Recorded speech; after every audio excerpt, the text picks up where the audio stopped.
عبد الرحمن، احنا هذه البطولة نشهد فيها مفاجآت لم نعتد عليها. صحيح. يعني انت تحدثت عن المانيا، تحدثت عن البرازيل بالامس. يعني عندما نشاهد بعض المنتخبات، هناك بعض المنتخبات عندما كنا تلعب الكرة كنا ننتظر ان نرى يعني مفاجآت ويعني مباريات غريبة، لكن هذه المرة المنتخبات الكبيرة العديد منها لم تقدم ما كان متوقع. هو في منتخبات برضه ظهرت بشكل ممتاز، يعني حتى الآن منتخب انجلترا ومنتخب فرنسا في أبهى صورهم يعني بشكل مميز. منتخب البرازيل من بقاله فترة مش في أفضل حالاته، وتشعر إنه كأنه بيتكون من جديد أو مش في الحالة المعتادة.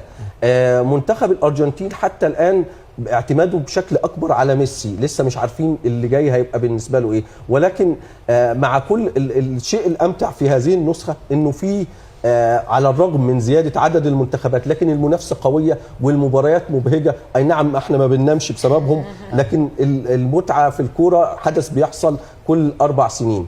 انا عايز اقول لك انه تحديدا في حاجه خاصه بالقيم السوقيه دايما بنلجا ليها في بعض الحسابات، انه في المباريات اللي حصلت في دور المجموعات كانت نسبة تحقيق النتائج في القيم السوقية وصلت ل 87%. في الاربع مباريات اللي فاتوا في دور ال 32 النسبة نزلت ل 50%. منتخب المغرب اقل كتير من منتخب هولندا وكسب، ومنتخب باراجواي اقل كتير من منتخب المانيا وكسب. حتى المباراتين الاخريتين منتخب كندا كسب منتخب جنوب افريقيا بصعوبه، ونفس الامر بالنسبه لليابان والبرازيل.